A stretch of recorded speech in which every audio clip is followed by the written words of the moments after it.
Hello friends, good morning. तो चलिए दृष्टि आएगा करंट अफेयर्स की नेक्स्ट सीरीज में देखते हैं मोदी सरकार 3.0। तो मोदी सरकार 3.0 के बारे में देख लेते हैं। 18वीं लोकसभा के 543 सदस्यों के चुनाव हेतु भारत निर्वाचन आयोग ने 7 चरणों की मैराथन प्रक्रिया के तहत 19 अप्रैल 2024 से 1 जून 2024 तक मतदान संपन्न कराने की घोषणा की थी। तो इस बार जो लोकसभा हुआ है 18वीं लोकसभा, उसमें कितने चरण में हुआ है? तो 7 चरण में इलेक्शन हुआ है। 19 अप्रैल से प्रारंभ हुआ था और 1 जून को जाकर फाइनली खत्म हुआ और 4 जून को इसका परिणाम घोषित हुआ।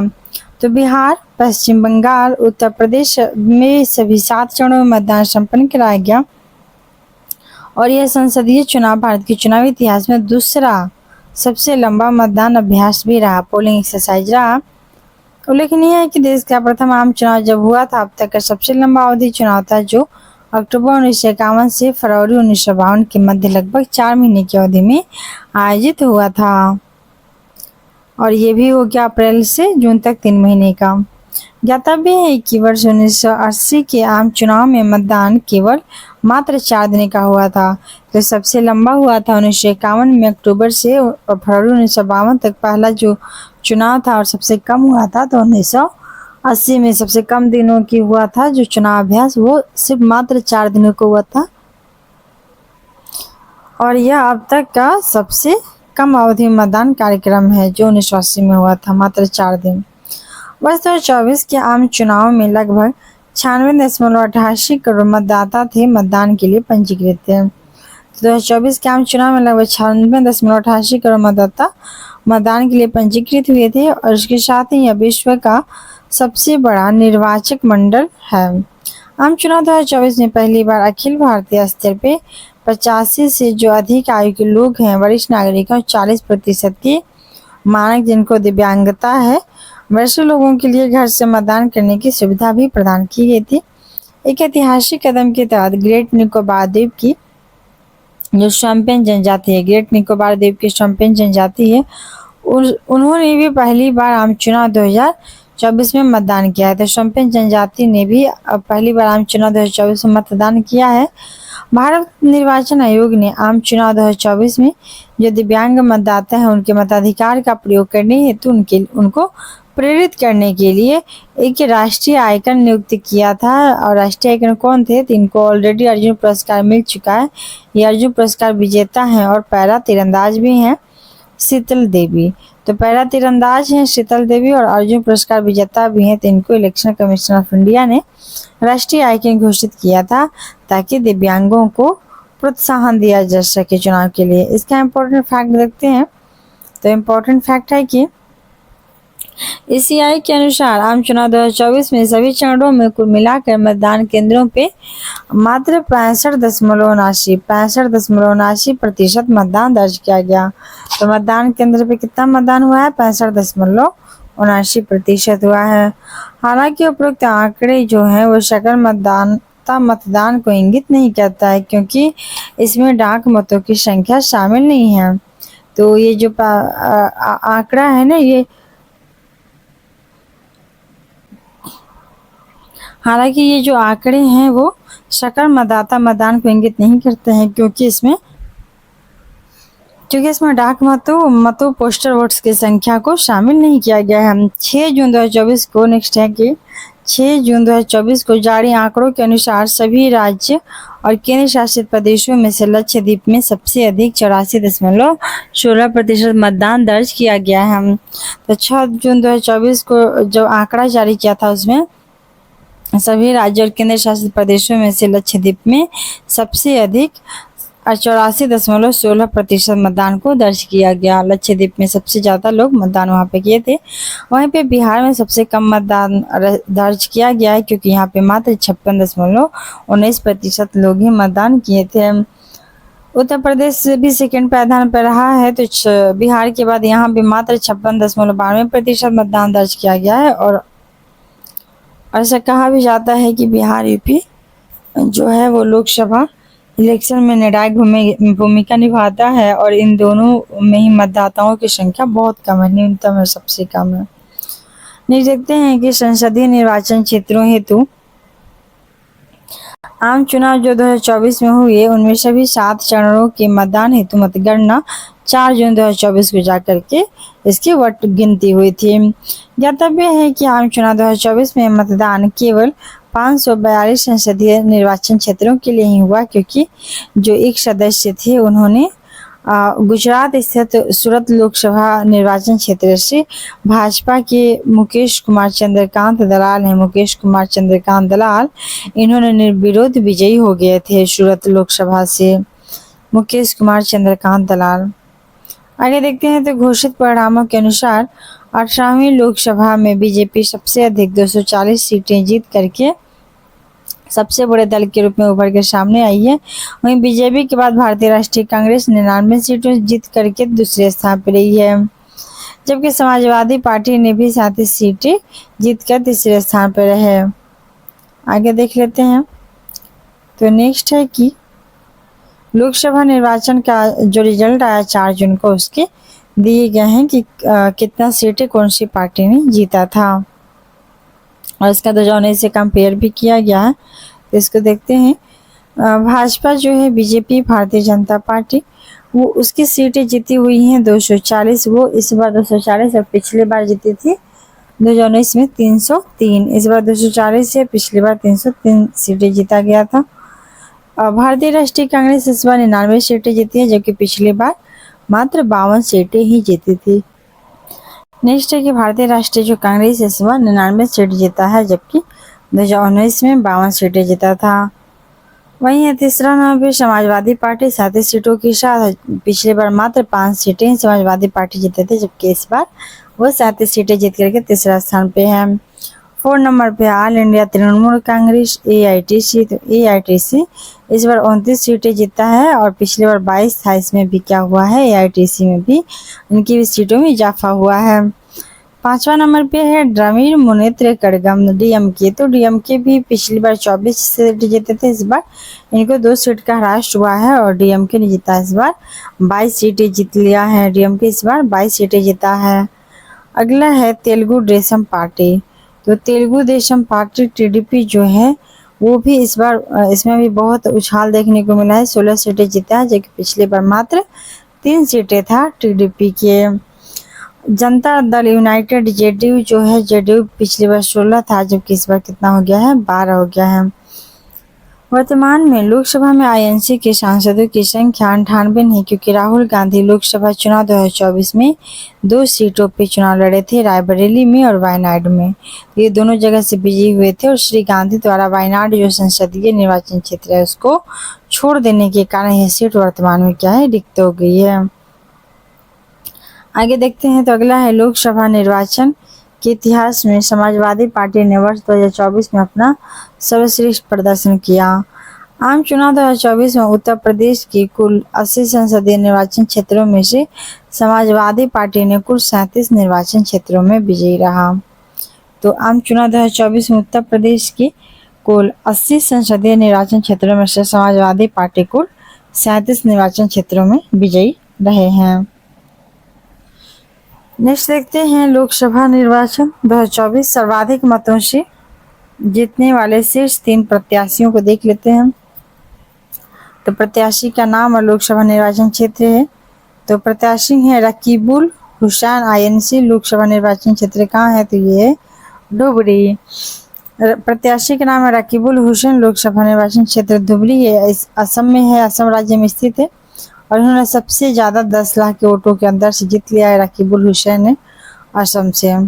और दूसरे स्थान पे हैं शिवराज सिंह चौहान, जो मध्य प्रदेश की विदिशा से जीते हैं 8 लाख से, और तीसरे पे हैं CR पाटिल। आगे देखते हैं तो उपयुक्त सूची के निर्माण में इंदौर लोकसभा निर्वाचन क्षेत्र के परिणाम को शामिल नहीं किया गया है, क्योंकि यहाँ पे जो चुनाव हुआ था इंदौर में, वहाँ के जो विजयी उम्मीदवार थे उन्होंने बाद में सबसे ज़्यादा उनको नोटा मिला था। उनके बाद इंदौर जो लोकसभा क्षेत्र है वहाँ से जो भी विजेता रहे उनके बाद सबसे ज़्यादा नोटा को लोगों ने दबाया था, ऑप्शन चुना था। आगे देखते हैं तो अगला है 18वीं लोकसभा सबसे युवा सांसद। तो 18वीं लोकसभा के सबसे युवा सांसद कौन बने हैं, तो तो प्रयागराज उत्तर प्रदेश में जन्मे पुष्पेंद्र सरोज ने 18वीं लोकसभा में सबसे कम आयु के सांसद बने। पुष्पेंद्र सरोज ने सबसे कम आयु के सांसद बन गए हैं और इनका जन्म 1999 को हुआ था। वहीं लोकसभा निर्वाचन 2024 में ये कौशाम्बी संसदीय निर्वाचन क्षेत्र उत्तर प्रदेश से सांसद निर्वाचित हुए। कौशाम्बी से पुष्पेंद्र सरोज कौशाम्बी से निर्वाचित हुए, सबसे कम उम्र के हैं और यह समाजवादी पार्टी से संबंध है।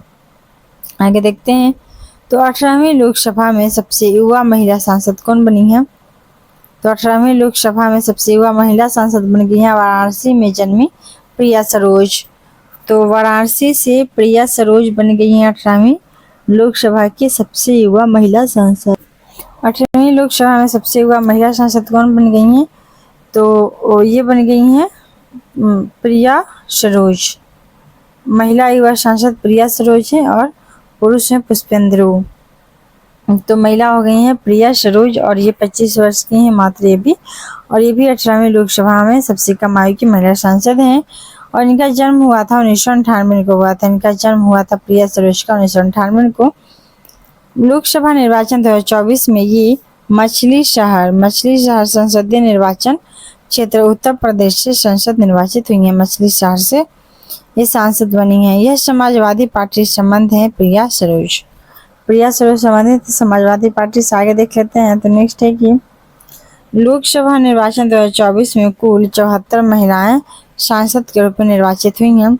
तो लोकसभा निर्वाचन 2024 में कुल 74 महिलाएं सांसद के रूप में निर्वाचित हो गई हैं। 13.63%। 74 महिलाएं 13.63% सांसद बनी हैं। जबकि वहीं वर्ष 2019 के आम चुनाव में कुल 78 महिलाएं विजयी हुई थी। 2019 में के आम चुनाव में 78 महिलाएं विजयी हुई थी और इस बार 4 घट गई हैं। 74 महिलाएं सांसद बनी हैं। 7 जून 2024 को नई दिल्ली में एनडीए संसदीय दल की बैठक संपन्न हुई थी और इस बैठक के दौरान प्रधानमंत्री नरेंद्र मोदी को सर्वसम्मति से एनडीए संसदीय दल का नेता चुन लिया गया।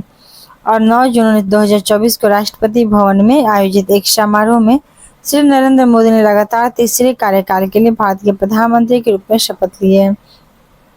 नेक्स्ट पॉइंट है कि पंडित जवाहरलाल नेहरू के बाद लगातार तीसरे कार्यकाल के लिए यह पद ग्रहण करने वाले श्री मोदी दूसरे व्यक्ति हैं। प्रधानमंत्री के अतिरिक्त 30 कैबिनेट मंत्रियों, 5 राज्य मंत्रियों स्वतंत्र प्रभार और 36 राज्य मंत्रियों ने भी शपथ ग्रहण किया। प्रधानमंत्री के अतिरिक्त 30 कैबिनेट मंत्री, 5 राज्य मंत्री स्वतंत्र प्रभार और 36 राज्य मंत्री ने भी शपथ ग्रहण किया है। आगे देखते हैं तो अगला है कि प्रधानमंत्री और मंत्रिपरिषद के शपथ ग्रहण समारोह के लिए भारत के पड़ोसी देशों और हिंद महासागर क्षेत्र के नेताओं को विशिष्ट अतिथि के रूप में आमंत्रित किया गया था। प्रधानमंत्री और मंत्रिपरिषद के शपथ ग्रहण समारोह के लिए भारत के जो पड़ोसी देश हैं और हिंद महासागर क्षेत्र के नेता हैं उनको विशिष्ट अतिथि के रूप में आमंत्रित किया गया है। और शपथ ग्रहण समारोह में निम्नलिखित थे: रानिल विक्रमसिंघे थे, आए हुए थे, जो श्रीलंका के उस टाइम के राष्ट्रपति थे, और मोहम्मद मुइज़्ज़ू भी आए थे जो मालदीव के राष्ट्रपति थे। शेख हसीना थी जो बांग्लादेश के तत्कालीन उस टाइम प्रधानमंत्री थी। प्रविंद कुमार जगन्नाथ भी थे जो मॉरिशस के प्रधानमंत्री हैं, प्रविंद कुमार जगन्नाथ। पुष्प कमल दाहाल भी आए थे, प्रचंड जो कि नेपाल के तत्कालीन प्रधानमंत्री थे। इनके अलावा भूटान के प्रधानमंत्री शेरिंग तोब्गे आए थे और शेरिंग तोब्गे भूटान के प्रधानमंत्री। इसके अलावा सेशेल्स के उपराष्ट्रपति भी आए थे, अहमद आफिक। 4 राज्यों में विधानसभा चुनाव 2024 भारत उसका है हेडलाइन है कि 4 राज्यों में जो विधानसभा चुनाव 2024 हुआ था उसके बारे में देखते हैं ये किन 4 राज्यों में हुआ था ये इलेक्शन। तो भारत निर्वाचन आयोग ने ईसीआई ने 16 मार्च 2024 को जारी एक प्रेस नोट के माध्यम से लोकसभा के गठन हेतु आम चुनाव 2024 के साथ 4 राज्यों में भी विधानसभा चुनाव की घोषणा की। और ये 4 राज्य कौन थे? तो ये 4 राज्य थे आंध्र प्रदेश, अरुणाचल प्रदेश, उड़ीसा और सिक्किम। आंध्र प्रदेश, अरुणाचल प्रदेश, उड़ीसा और सिक्किम। तो इन 4 राज्यों में हुआ था चुनाव। स्मरणीय तथ्य है कि आंध्र प्रदेश विधानसभा चुनाव 2024 में हुआ था। और इसके बारे में जानते हैं। आंध्र प्रदेश की 15वीं विधानसभा का कार्यकाल 12 जून 2019 से 11 जून 2024 तक निर्धारित था। उल्लेखनीय है कि आंध्र प्रदेश में विधानसभा निर्वाचन क्षेत्रों की कुल संख्या कितनी है, तो कुल संख्या 175। आंध्र प्रदेश में विधानसभा क्षेत्रों की संख्या कुल कितनी है, तो कुल 175 संख्या, और इनमें से जो 29 सीटें थी वो एससी के लिए और 7 सीटें हैं एसटी के लिए आरक्षित हैं। तो 175 सीटें आंध्र प्रदेश में हैं, बस ये याद करना है, 175 आंध्र प्रदेश में सीटें।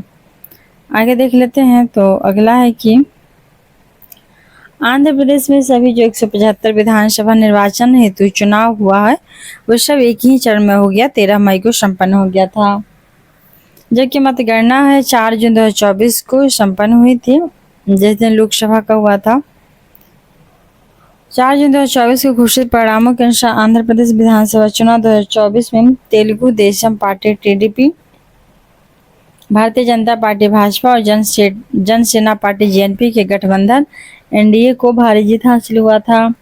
तो 4 जून को जो परिणाम आया उसमें टीडीपी, बीजेपी और जनसेना पार्टी के गठबंधन को, एनडीए को भारी जीत मिली है। आगे देखते हैं।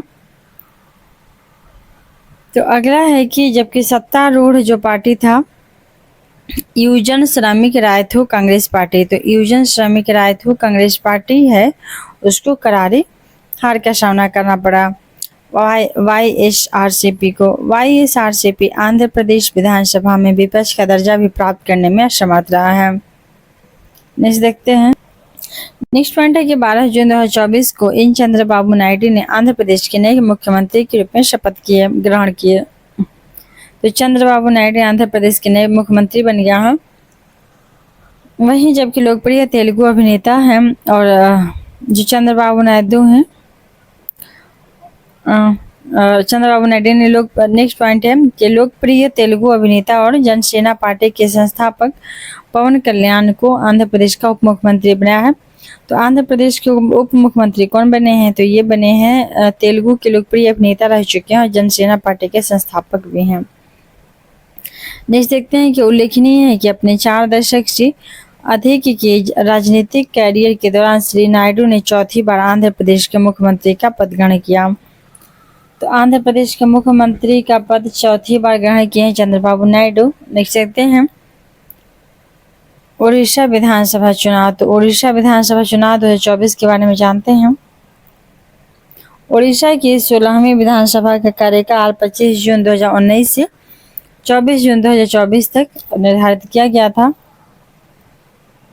उल्लेखनीय है कि उड़ीसा में विधानसभा निर्वाचित क्षेत्रों की कुल संख्या 147 है। उड़ीसा विधानसभा क्षेत्रों की संख्या 147 है, वहीं आंध्र प्रदेश की 175। इनमें से 147 में से 24 सीटें जो एससी के लिए और 33 सीटें हैं वो एसटी के उम्मीदवारों के लिए आरक्षित हैं। उड़ीसा में कुल 147 विधानसभा निर्वाचन क्षेत्रों के लिए चुनाव 4 चरणों में संपन्न हुआ था। यहाँ पे 4 चरण में संपन्न हुआ था। सभी चरणों के चुनाव हेतु मतगणना यहाँ भी 4 जून 2024 को संपन्न हुआ और 4 जून 2024 को घोषित परिणामों के अनुसार उड़ीसा विधानसभा निर्वाचन 2024 में बीजेपी ने 78 सीटों जीतकर सामान्य बहुमत सिंपल मेजोरिटी हासिल किया। 78 सीटें जीत लिया है बीजेपी ने उड़ीसा में। बीजेपी ने उड़ीसा में इस ऐतिहासिक जीत के साथ राज्य में बीजू जनता दल और उसके नेता नवीन पटनायक के लगभग 24 वर्ष से लंबे शासन का अंत कर दिया है। नेक्स्ट देखते हैं। तो नेक्स्ट है कि 12 जून 2024 को भुवनेश्वर उड़ीसा में आयोजित एक समारोह में मोहन चरण मांझी ने राज्य के नए मुख्यमंत्री बने हैं। तो उड़ीसा के नए मुख्यमंत्री कौन बन गए हैं, मोहन चरण मांझी। नेक्स्ट पॉइंट है कि कनकवर्धन सिंह और प्रावती परिवदा को उप मुख्यमंत्री नियुक्त किया गया है। कनकवर्धन सिंहदेव और प्रावती परिदा को उप मुख्यमंत्री नियुक्त किया गया है। उल्लेखनीय है कि उड़ीसा में बीजेपी ने विधानसभा चुनाव में पहली बार अपने दम पर बहुमत हासिल कर सरकार का गठन किया है। साथ ही अरुणाचल प्रदेश विधानसभा चुनाव 2024 में हुआ था। अरुणाचल प्रदेश विधानसभा चुनाव 2024 में हुआ था और अरुणाचल प्रदेश की 7वीं विधानसभा का कार्यकाल था 3 जून 2019 से 2 जून 2024 तक निर्धारित था। तो अरुणाचल प्रदेश की 7वीं विधानसभा का कार्यकाल 3 जून 2019 से 2 जून 2024 तक निर्धारित था। उल्लेखनीय है कि अरुणाचल प्रदेश में विधानसभा निर्वाचन क्षेत्रों की कुल संख्या 60 है। अरुणाचल प्रदेश में विधानसभा निर्वाचन क्षेत्रों की कुल संख्या कितनी है? तो 60 है। उड़ीसा में 147 है और अरुणाचल प्रदेश में 60 है और 175 है आंध्र प्रदेश में। इनमें से अरुणाचल प्रदेश विधानसभा निर्वाचन क्षेत्रों की संख्या 60 है। इनमें से 59 जो सीटें हैं वो एसटी के लिए उम्मीदवारों के लिए आरक्षित हैं। तो अरुणाचल प्रदेश में 59 सीटें एसटी के लिए हैं।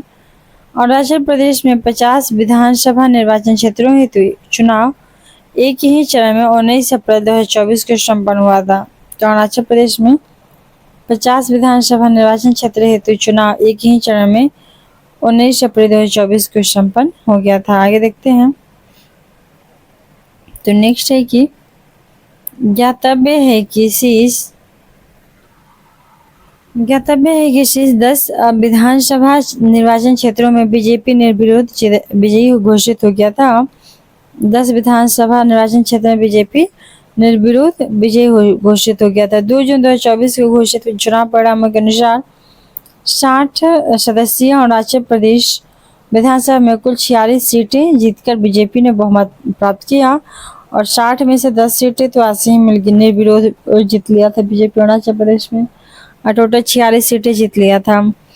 नेक्स्ट पॉइंट देखते हैं। तो 13 जून 2024 को ईटानगर में बीजेपी नेता पेमा खांडू ने लगातार तीसरे कार्यकाल के लिए अरुणाचल प्रदेश के मुख्यमंत्री के रूप में शपथ ग्रहण किया। तो पेमा खांडू लगातार तीसरी बार बीजेपी के नेता और अरुणाचल प्रदेश का मुख्यमंत्री शपथ ग्रहण किया। चोवना मीन ने उप मुख्यमंत्री के रूप में शपथ लिया था। अरुणाचल प्रदेश के उप मुख्यमंत्री कौन बने हैं? ये बने चोवना मीन। तो चोवना मीन बन गए अरुणाचल प्रदेश के उप मुख्यमंत्री। अगला है सिक्किम विधानसभा निर्वाचन क्षेत्र 2024। तो सिक्किम विधानसभा निर्वाचन क्षेत्र 2024 के बारे में देखते हैं। सिक्किम की 10वीं विधानसभा का कार्यकाल है 3 जून 2019 से 2 जून 2024 तक। तो सिक्किम के 10वीं विधानसभा का कार्यकाल 3 जून 2019 से 2 जून 2024 तक निर्धारित था। उल्लेखनीय है कि सिक्किम में विधानसभा निर्वाचन क्षेत्रों की कुल संख्या कितनी है? तो कुल संख्या है 32। सिक्किम में विधानसभा के निर्वाचन क्षेत्रों की कुल संख्या 32 है और इनमें से 2 सीटें तो एससी के लिए ही आरक्षित हैं। नेक्स्ट है कि सिक्किम से सभी 32 विधानसभा निर्वाचन क्षेत्रों हेतु चुनाव एक ही चरण में 19 अप्रैल 2024 को संपन्न हुआ था। तो सिक्किम से सभी 32 विधानसभा निर्वाचन क्षेत्र जो हुए थे उनमें चुनाव हुए थे, उसके लिए एक ही चरण में 19 अप्रैल 2024 से संपन्न हुआ था। आगे देखते हैं। तो आगे है कि 2 जून 2024 को जो चुनाव का परिणाम घोषित हुआ था उसमें मुख्यमंत्री प्रेम सिंह तमांग के नेतृत्व में सिक्किम क्रांतिकारी मोर्चा भारी जीत के साथ लगातार दूसरे कार्यकाल के लिए हिमालयी राज्य सिक्किम में सत्ता प्राप्त करने में सफल रहे। तो प्रेम सिंह तमांग लगातार दूसरी बार सिक्किम के सीएम बन गए हैं। 10 जून 2024 को सिक्किम क्रांतिकारी मोर्चा के अध्यक्ष रहे हैं प्रेम सिंह तमांग। इन्होंने गंगटोक में आयोजित एक समारोह में लगातार दूसरे कार्यकाल के लिए सिक्किम के मुख्यमंत्री बन गए। तो प्रेम सिंह तमांग लगातार सिक्किम के दूसरे मुख्यमंत्री बने और पेमा खांडू लगातार बन गए अरुणाचल प्रदेश के मुख्यमंत्री। नेक्स्ट है, अगला हेडलाइन है कि धार्मिक अल्पसंख्यकों की हिस्सेदारी।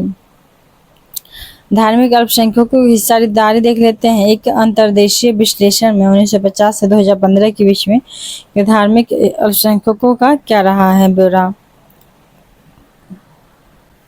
7 मई 2024 को प्रधानमंत्री की आर्थिक सलाहकार परिषद economic advisory council to the prime minister EACPM द्वारा एक अध्ययन प्रकाशित किया गया और इस अध्ययन को धार्मिक अल्पसंख्यकों की हिस्सेदारी इस अध्ययन में धार्मिक अल्पसंख्यकों की हिस्सेदारी एक अंतर्देशीय विश्लेषण के नाम से प्रकाशित किया गया और इस रिपोर्ट में विश्व भर में अल्पसंख्यकों की स्थिति पे एक विस्तृत अंतर्देशीय विश्लेषण प्रस्तुत किया गया।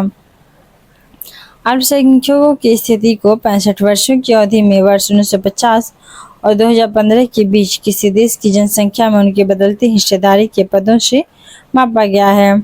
इस रिपोर्ट में उन 167 देशों पर ध्यान केंद्रित किया गया है जिनमें वर्ष 1950 में बहुसंख्यक धार्मिक जनसंख्या की कुल जनसंख्या में हिस्सेदारी 50% या उससे अधिक थी। इसके इम्पोर्टेंट फैक्ट देखते हैं। तो इम्पोर्टेंट फैक्ट है कि इस रिपोर्ट के अनुसार वर्ष 1950 से 2015 के मध्य भारत में कुल जनसंख्या में हिंदुओं की हिस्सेदारी में 7.82% की कमी दर्ज की गई है। हिंदुओं की हिस्सेदारी में 7.82% की कमी दर्ज की गई, जबकि कुल जनसंख्या में मुसलमानों, ईसाइयों, सिखों की हिस्सेदारी बढ़ी है। वर्ष 1950 में भारत में बहुसंख्यक हिंदू समुदाय की हिस्सेदारी कुल जनसंख्या में जहां 84.68% थी, वहीं यह घट करके 2015 में 78.06% रह गई है। तो 84 से 78 हो गई है और इनकी हिस्सेदारी 7.82% घट गई है। आगे देखते हैं। भारत में वर्ष 1950 में कुल जनसंख्या में मुस्लिम आबादी का हिस्सा 9.84% था, जो 2015 में बढ़ करके 14.09% हो गया है। यह बढ़ोतरी भारत में मुस्लिम आबादी की हिस्सेदारी में वर्ष 1950 से वर्ष 2015 के बीच 43.15% की वृद्धि को प्रदर्शित करती है। नेक्स्ट पॉइंट देखते हैं। तो नेक्स्ट पॉइंट है कि भारत में ईसाई आबादी का हिस्सा 2.24% से बढ़ करके 2.36% हो गया है। तो इसमें भी बहुत कम बढ़ोतरी हुई है। ईसाई धर्म में भी 2.24 से 2.36 ही हुआ है। और वर्ष 1950 से वर्ष 2015 के मध्य 5.38% की वृद्धि को दर्शाता है। आगे है कि अगला पॉइंट है कि भारत में सिख आबादी का हिस्सा वर्ष 1950 में 1.24%, वर्ष 1950 में 1.24%, 1.24% से बढ़ करके हो गया है 1.85%। अर्थात ईसाई की तरह सिख में भी बहुत कम वृद्धि हुई है, जो सिख आबादी में इसी अवधि के दौरान 6.58% वृद्धि को दर्शाता है। नेक्स्ट पॉइंट है कि वर्ष 1950 से वर्ष 2015 की अवधि के दौरान भारत में बौद्ध जनसंख्या में भी वृद्धि दर्ज की गई। 1950 में यह मात्र 0.05% थी, जबकि अब हो गया 0.81%। भारत की जनसंख्या में जैन समुदाय की हिस्सेदारी 1950 से में 0.45% से घटकर वर्ष 2015 में 0.36% रह गई है। अर्थात भारत में हिंदू के अलावा और कौन सा समुदाय की घटी हुई है और कौन सा समुदाय में कमी हुई है, तो वो है जैन। 0.45 से 0.36 रह गया है। 5 गैर मुस्लिम देशों में से म्यांमार, भारत, नेपाल बहुसंख्यक धार्मिक संप्रदाय की हिस्सेदारी में गिरावट देखी गई है, जबकि श्रीलंका और भूटान में इनकी हिस्सेदारी में वृद्धि देखी गई है।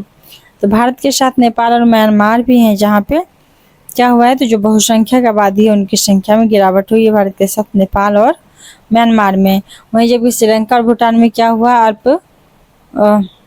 श्रीलंका और भूटान में इनकी हिस्सेदारी में जो बहुसंख्यक उनकी वृद्धि हुई है।